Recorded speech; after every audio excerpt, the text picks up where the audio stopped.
Hello students, welcome to Amazon academy. So students, आज हम एक इंपॉर्टेंट टॉपिक डिस्कस करने जा रहे हैं, दैट इज हैलोजन डेरिवेटिव। और इसमें हम एक इंपॉर्टेंट टॉपिक पर कुछ टिप्स और ट्रिक्स डिस्कस करेंगे और इस टॉपिक का नाम है SN2 रिएक्शन। सो SN2 रिएक्शन का मतलब होता है न्यूक्लियोफिलिक सब्स्टिट्यूशन सेकेंड ऑर्डर। और न्यूक्लियोफिलिक सब्स्टिट्यूशन सेकेंड ऑर्डर में इन्वर्टेड प्रोडक्ट बनते हैं, ठीक है। लेकिन एग्जामिनर इस तरह के जो क्वेश्चंस होते हैं उनको किस तरीके से प्लेस करता है और क्या टिप्स चाहिए आपको उस तरीके के क्वेश्चंस को आंसर करने के लिए, उसके बारे में आज हम लोग डिस्कस करेंगे। सबसे पहली बात, न्यूक्लियोफिलिक सब्स्टिट्यूशन रिएक्शन में चार इंपॉर्टेंट कंपोनेंट होते हैं। एक कंपोनेंट होता है सबस्ट्रेट, जो कि अल्काइल चेन है। यहां पर आप देखोगे एक sp3 कार्बन है जिसको मैंने बताया हुआ है, और इस sp3 कार्बन को मैंने इस तरह से रिप्रेजेंट किया हुआ है कि इसके दो बॉन्ड्स प्लेन में, एक x और एक l, और एक बॉन्ड z जो है आउट ऑफ प्लेन है जिसको मैंने ऐसे बोल्डेड बनाया हुआ है, और एक y जो है carbon y bond that is in the plane, इसको ऐसे डैश फॉर्म में मैंने बनाया हुआ है। तो जो l ग्रुप यहां पे जुड़ा हुआ है उसको हम बोलते हैं लीविंग ग्रुप।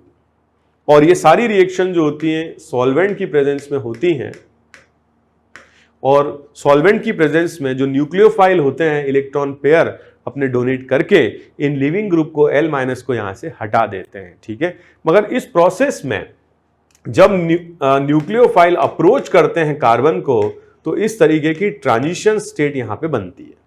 जो कार्बन और लिविंग ग्रुप के बीच का बॉन्ड होता है वो टूट रहा होता है, और जो न्यूक्लियोफाइल और कार्बन के बीच का बॉन्ड है वो बन रहा होता है।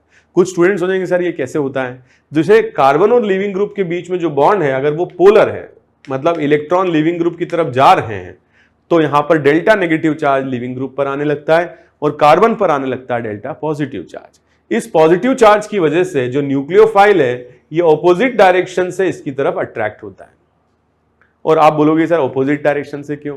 क्योंकि जो नेगेटिव चार्ज L पर है और जो नेगेटिव चार्ज न्यूक्लियोफाइल पर है दे रिपेल, ओके। तो इस वजह से न्यूक्लियोफाइल की जो एंट्री है वो ऑपोजिट साइड से होती है, और इसीलिए दोनों क्या होते हैं एक दूसरे से मैक्सिमम डिस्टेंस पर, और मैक्सिमम डिस्टेंस क्या होती है 180 डिग्री, ठीक है। तो इस तरह की ट्रांजिशन स्टेट यहां पे मिलती है।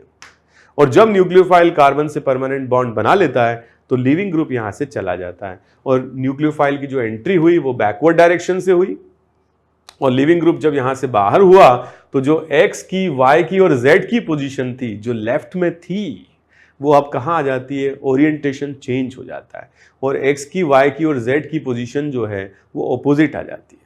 You can compare this with the umbrella inversion. कभी आपने देखा हो कि जो छाता है आपने खोल रखा है और जो एयर प्रेशर है उसकी वजह से वो अम्ब्रेला जो है उल्टी डायरेक्शन में चला जाए, ठीक है, इन्वर्ट हो जाए, तो उसको बोलते हैं हम अम्ब्रेला इन्वर्जन, ठीक है। इस इन्वर्जन को वॉल्डन इन्वर्जन भी कहा जाता है। इसको कहा जाता है वॉल्डन इन्वर्जन। अब स्टूडेंट ये तो बात हुई समझने की कि न्यूक्लियोफाइल की एंट्री बैकवर्ड डायरेक्शन से हुई, ऑपोजिट डायरेक्शन से हुई, इन्वर्जन हुआ, बट हम ये सब समझ के सारे क्वेश्चन नहीं कर सकते। हम तब ये क्वेश्चन कर सकते हैं जब हमें टिप्स और ट्रिक्स पता हो कि हमारे पास जो प्रोजेक्शन दिया हुआ है वो क्या है और उसका आंसर हमें कैसे करना है। तो उसके बारे में हम बात करते हैं। सबसे पहले हम बात करते हैं वेज डैश प्रोजेक्शन की। यहां पर आप देख रहे हो कि जो लिविंग ग्रुप है क्लोरीन है और ये वेज पोजीशन पर है, ऐसे प्लेन से बाहर आ रहा है। अब हमने देखा कि जो न्यूक्लियोफाइल है यहां पर वो OH- है और रिएक्शन है SN2। तो आप थोड़ा सा ध्यान से देखोगे, अगर क्लोरीन आउट ऑफ प्लेन है तो हाइड्रोजन क्या होगा, इन द प्लेन होगा। तो जब हम इसको प्रोडक्ट के फॉर्म में कन्वर्ट करेंगे तो क्लोरीन जब बाहर हो जाएगा लिविंग ग्रुप तो न्यूक्लियोफाइल OH- इसकी जगह ले लेगा।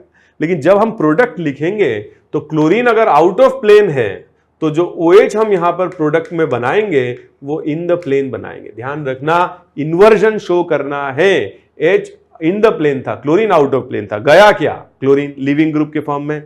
तो जो न्यूक्लियोफाइल आया वो कौन सी डायरेक्शन से आया, ऑपोजिट डायरेक्शन से। ऑपोजिट डायरेक्शन कौन सी है, इन द प्लेन है, ठीक है। तो ये हमें ध्यान रखना है वेज डैश प्रोजेक्शन में। अब हम देखते हैं next, this is a Fischer projection.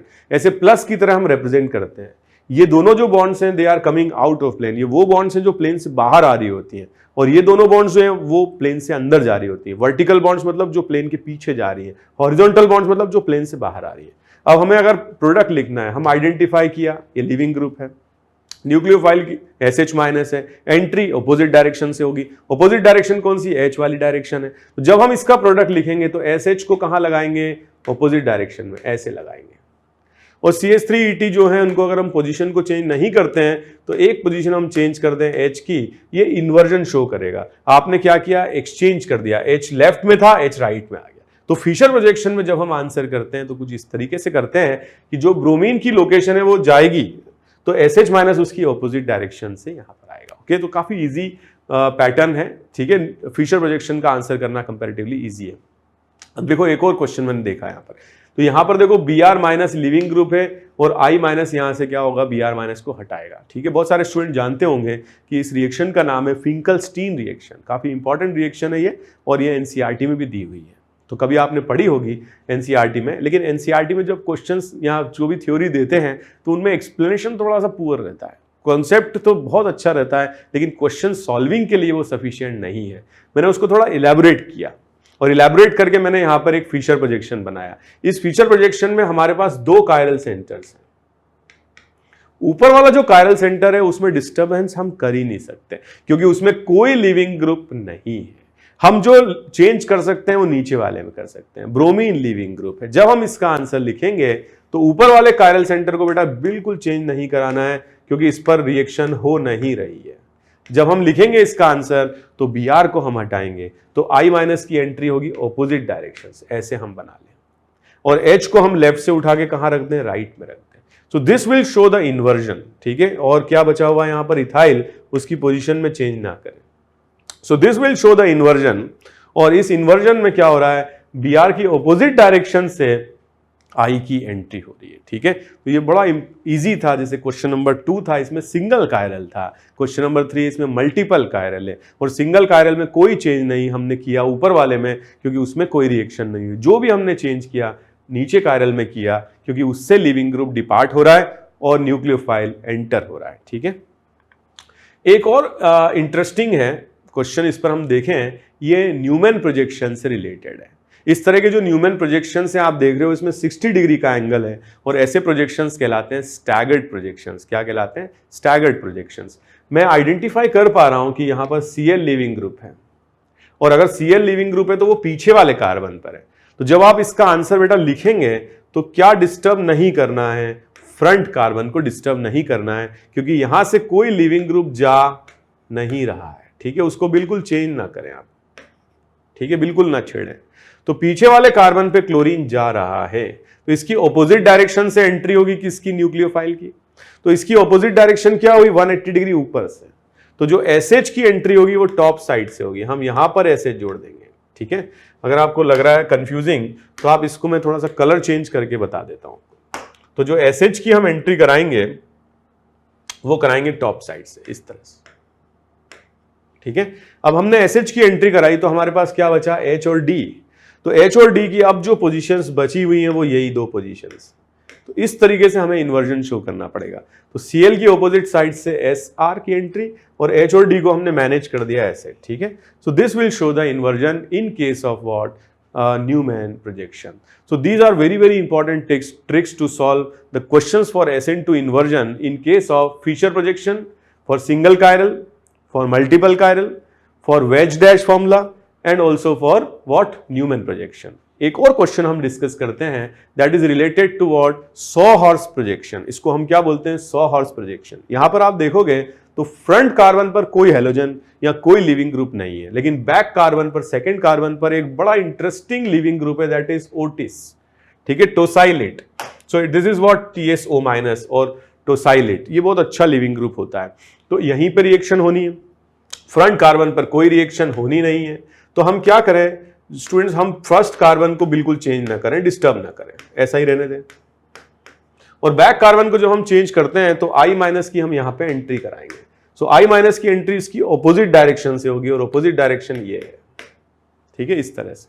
और जो हमारे H और D हैं वो 120 डिग्री एंगल पर, जैसा कि आप देख पा रहे हो, हम एक्चुअली होता तो 109.5 है, लेकिन इन प्रोजेक्शंस में ये ऐसा अपीयर होता है फैन की तरह, ठीक है। एक प्रोजेक्शन की तरह हम देखें इसको तो ये 120 डिग्री पर अपीयर होते हैं। तो अगर हमारे I ने ये पोजीशन ले ली, ठीक है, तो I ने अगर ये पोजीशन ले ली तो H और D को हम ऐसे एडजस्ट करेंगे, ठीक है। तो यहां पर जो है NaI, और थोड़ा सा यहां पर देखें तो ये एसीटोन है, ठीक है, सॉल्वेंट एसीटोन। तो यहां पर I माइनस जो है न्यूक्लियोफाइल है, TSO माइनस लिविंग ग्रुप है और I माइनस की जो लोकेशन है वो क्या है, ऑपोजिट साइड से हम जोड़ रहे हैं, ठीक है। So these are those type of questions जो आपको काफ़ी ईज आउट कर देंगे एग्जामिनेशन में। जब आप एग्जाम में क्वेश्चन सॉल्व करोगे तो आपको काफ़ी इजीली, ठीक है, पहले से पता है कि हमें किस तरीके से आंसर को मैच कराना है, और हमें पहले से पता है कि फिशर प्रोजेक्शन में, ठीक है, सॉ हॉर्स प्रोजेक्शन में, न्यूमैन प्रोजेक्शन में, वेज डैश फॉर्मूला में किस तरीके से इन्वर्जन को शो करना है। Happy learning, thank you very much. For detailed videos, daily practice problems and live chat, visit academy.amazon.in or download the app.